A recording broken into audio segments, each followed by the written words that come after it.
আর আমি তোমাদের জন্য একটা নতুন গল্প নিয়ে চলে এসেছি। গল্পটি দেখো একবার। পিসি পিসি দেখো, বর্ষা এসে গেছে। আমি তো বলেছিলাম না আষাঢ়ের প্রথম সপ্তাহতেই বৃষ্টি নামবে। দেখো আমার কথাই ঠিক হলো। ওই দেখো আম গাছটার পাতাগুলো কেমন ধুয়ে যাচ্ছে। একটু আগে যে মেয়েটি কথা বলেছিল, চলো তার ব্যাপারে আমরা জেনে নিই। এই মেয়েটি হচ্ছে শহরে থাকে, সে তার গ্রামের পিসির বাড়িতে ঘুরতে এসেছে বর্ষায় কদিন থাকবে বলে। এখন দেখো সে তার পিসিকে কি বলে। কিন্তু এত জোরে দৌড়ে এলি কেন? পা পিছলে গেলে তো সর্বনাশ হতো। কাদা মাটিতে খালি পায়ে দৌড়ানো কি ঠিক? একটু চটি পায়ে দিয়ে আসতে পারতি না? পিসি তুমিও না, বর্ষা এসেছে আর তুমি ভয়ের কথা বলছো। আমি তো ভিজতেই এসেছি। ছোটবেলায় তুমিও তো আমাকে বৃষ্টিতে ভিজাতে নিয়ে যেতে, মনে নেই? তুমিও তো বলতে বর্ষার প্রথম বৃষ্টিতে ভিজলে সারা বছর অসুখ হয় না, সেটা ভুলে গেলে? মনে আছে, মনে আছে, সব মনে আছে। কিন্তু তখন তুই ছোট ছিলি, আমি পাশে থাকতাম, হাত ধরে রাখতাম। এখন তো বড় হয়েছিস, নিজের দৌড়ে চলে আসিস, কাউকে বলারও দরকার মনে করিস না। তা যাই বল, এই বৃষ্টির জলটা জমিয়ে রাখি, কাল রান্নায় কাজে লাগবে। বর্ষার জলে ভাত ফোটালে কেমন নরম হয় জানিস তো? জানি পিসি, তুমি প্রতি বছর বলো এই কথাটা, আমি মুখস্থ করে ফেলেছি। এখন দেখো সে তার পিসির সাথে কথা বলে এখন যাচ্ছে বৃষ্টিতে আরো ভিজতে। এরপর দেখো তার পিসি তাকে কি বলে, চলো আমরা দেখে নিই। দূর, এ মেয়ে একদম বদলায়নি, ঠিক ওর মায়ের মতো জেদি। ওর মাও ছোটবেলায় ঠিক এরকম ছিল, বললে শোনে না, নিজের খুশিতে চলে। যা ভিজ গিয়ে, তারপর সন্ধ্যায় হাঁচি দিলে আমার কাছে একদম আসবি না। আমি কিন্তু আদা দিয়ে তখন চা বানিয়ে দেব না। এখন চলো আমরা দেখে নিই পরের দিন সকালে কি হয়। ও পিসি, এই কচু শাকটা কি আজ রাতে রান্না হবে? আমি কিন্তু ইলিশ দিয়ে কচু শাক খেতে চাই। সেই যে ইলিশ? তোর মুখে কি ইলিশ ছাড়া অন্য কোনো মাছের নাম নেই? বর্ষাকালে ইলিশ পাওয়া অত সোজা নাকি? দাম শুনলে চোখ কপালে উঠবে। তবে হ্যাঁ, নিতাই কাকার ছেলে যদি বাজার থেকে আনে তাহলে দেখা যাবে। আমরা এবার বর্ষাটাকে মনে রাখবো তো। আমি চাই প্রতিটা বর্ষায় আমরা একসঙ্গে ভাবে থাকি, গল্প করি, শাক তুলি, বৃষ্টিতে ভিজি। এই স্মৃতিগুলো যেন হারিয়ে না যায়। আমি বড় হয়ে গেলেও, শহরে চলে গেলেও এই পুকুর পাড়, এই বৃষ্টি, তোমার সঙ্গে এই সময়গুলো আমি কখনো ভুলবো না পিসি। হারাবে না রে, যতদিন তুই আমার কাছে আসবি ততদিন প্রতিটা বর্ষা নতুন গল্প নিয়ে আসবে। তুই আমার বর্ষাকালের সবচেয়ে প্রিয় বন্ধু, জানিস তো? তুই না এলেই বর্ষাটাই জমে না। ঘরে একা বসে বসে বৃষ্টি দেখি আর ভাবি, ঝিলিক থাকলে এখন দৌড়ে বেরিয়ে যেত। পিসি তুমি আমাকে কাঁদিয়ে দেবে নাকি? থামো, আমার চোখে জল আসছে। কাঁদবি না, হাসবি। চল শাক নিয়ে বাড়ি যাই, রান্না করতে হবে তো, নাকি সারাদিন এখানে বসে থাকবি? এখন চলো আমরা দেখে নিই তারা কিছুক্ষণ পরে কচু শাক দিয়ে কি করে। গোপাল, ওই যে দেখ, মাধবী দিদি আর ঝিলিক আবার পুকুর পাড় থেকে ফিরছে। ওদের দুজনকে দেখলে মনে হয় বর্ষাকাল মানে ওদের ঋতু। সারাদিন একসঙ্গে হাসি, গল্প, রান্না বান্না। আমার তোমার মুখে মধু নিতাই, কিন্তু আমি জানি তুমি আসলে আমাদের কাছ থেকে কচুর শাক নিতে চাইছো, আমাকে ভোলাতে চাইছো মিষ্টি কথায়, তাই না? একদম ধরে ফেলেছ। তবে শাকের চেয়ে তোমাদের দুজনের হাসি দেখে পেট ভরে যায়, সত্যি বলছি। এই গ্রামে তোমাদের মতো মানুষ আর কজন আছে বলো? যাও, বেশি তেল মেরো না, নে শাক নিয়ে যা। তো শাক নিয়ে যাওয়ার সময় নিতাই কাকুকেও শাক দেয়, চলো দেখি কি হয়। মাধবী, এবার তো মুশকিলে পড়লাম। আমের আচার বানিয়ে রেখেছিলাম রোদে শুকোতে দেবো বলে, কিন্তু এই বৃষ্টি তো থামছে না। আচারগুলো এভাবে রেখে দিলে নষ্ট হয়ে যাবে। কি করি বলতো? এত কাঁচা আম কিনেছিলাম, মশলা বেটেছিলাম, সব কি বৃথা যাবে? ঘাবড়াচ্ছ কেন?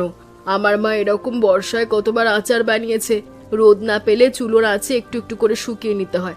আঁচটা কম রাখবে, নইলে আম সেদ্ধ হয়ে যাবে। একটু সর্ষের তেল বেশি দিয়ে ঢেকে রাখো, ঠিক থাকবে। আর হ্যাঁ, নুনটা একটু বাড়িয়ে দে, নুন বেশি থাকলে বর্ষার আচার টেকে। সত্যি চুলোর আঁচে হবে? এখানে দুজন আচার নিয়ে আলোচনা করছে, এখন চলো দেখি কি হয় বর্ষাতে। পিসি নেই? আমি এত কষ্ট করে কদম ফুল তুলে আনলাম, গাছে উঠতে গিয়ে হাতে কাঁটাও লাগলো। কিছু না, ফুলগুলো টেবিলে রেখে যাই, পিসি এলেই দেখবে, খুব খুশি হবে। পিসি কদম ফুল খুব ভালোবাসে, গতবারও বলেছিল কদম ফুলের গন্ধ পেলে ওর মায়ের কথা মনে পড়ে। আজ পিসি ফুলগুলো দেখে নিশ্চয়ই হাসবে। পিসি যখন তাকে চা খাওয়ার কথা বলে সে একটু অভিমান করেই থাকে, কারণ সে যে ফুলগুলো দিয়ে গিয়েছিল তার পিসি সেগুলো দিয়ে পুজো দিয়ে দিয়েছে। এখন চলো দেখি কি হয়। নিতাই, আমাকে একটা কথা বলবি? ঝিলিক কি আমার ওপর কোনো কারণে অভিমান করেছে? গত 2 দিন ধরে আমার সঙ্গে ঠিকমতো কথা বলছে না। আমি তো বুঝতে পারছি কিছু একটা হয়েছে। মাধবী দিদি, ঝিলিক তো ছোট মেয়ে, মানে বয়সে ছোট না হলেও এমনটা এখনো, মানে মনটা এখন নরম পাতলা। অভিমান করাটাও স্বভাব, তুমি তো জানো। তুমি কি এমন কিছু করেছো যেটা ওর মন ব্যথা পেতে পারে? একটু ভেবে দেখো তো। আমি তো তেমন কিছু করিনি, রোজকার মতোই ছিলাম। কচু শাক তুলেছি, আচার বানিয়েছি, পুজোর ঘর সাজিয়েছি। পুজোর ঘর? কদম ফুল? গোপাল কদম ফুল দিয়েছিল পুজোয়? সেগুলো কি ঝিলিক এনেছিল? গোপাল তো শুধু বলেছিল টেবিলে ফুল আছে।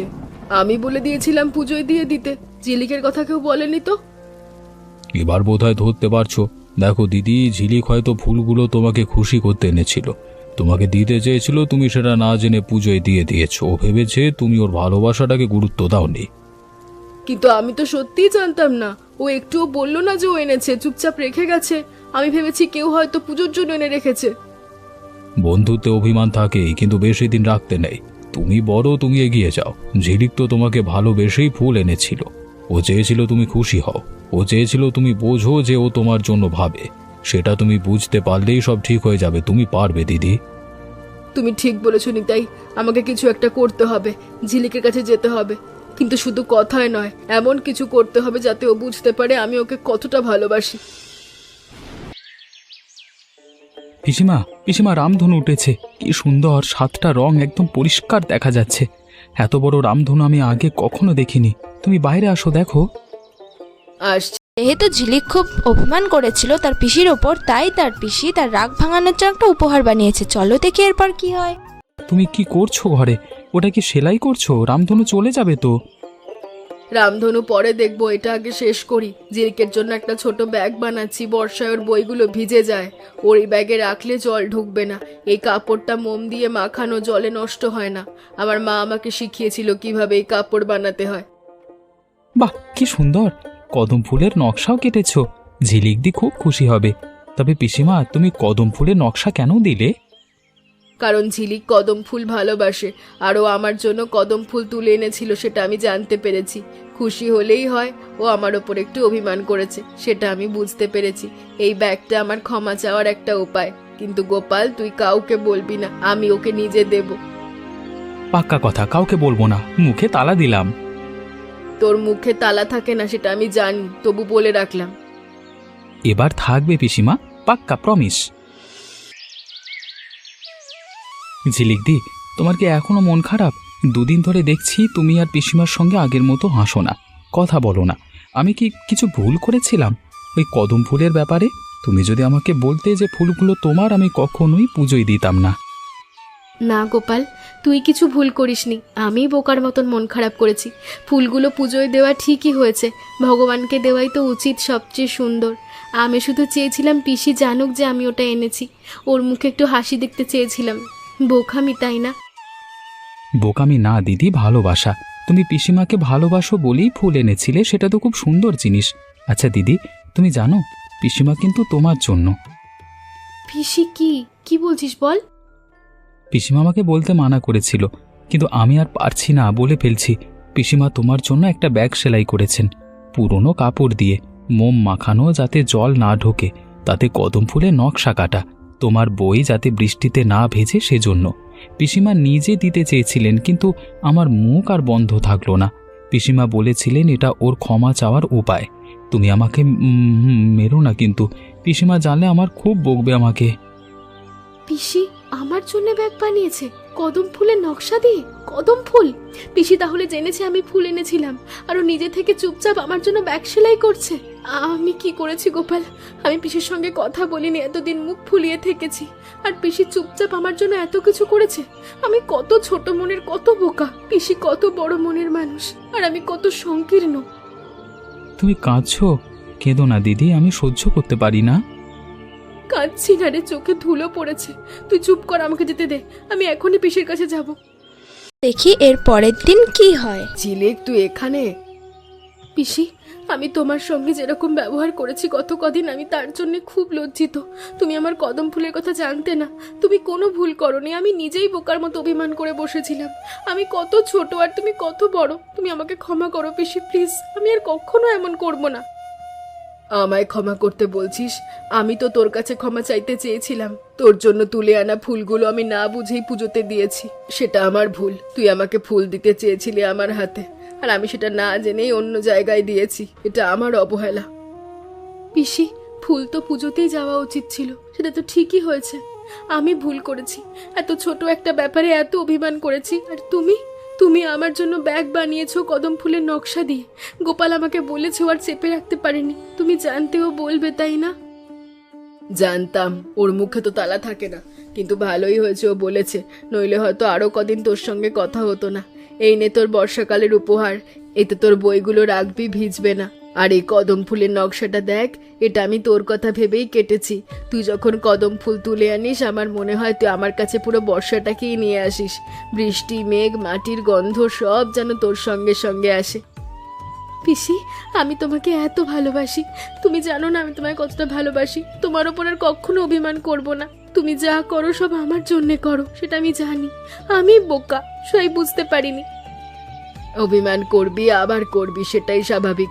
অভিমান না থাকলে ভালোবাসার স্বাদ থাকে না। কিন্তু মনে রাখবি, অভিমানের চেয়ে ভালোবাসা সবসময় বড়। অভিমান ছোট মেঘের মতো একটু পরেই কেটে যায়, কিন্তু ভালোবাসার বৃষ্টির মতো বারবার ফিরে আসে। আর আমি সব সময় তোর পাশে আছি, থাকবো।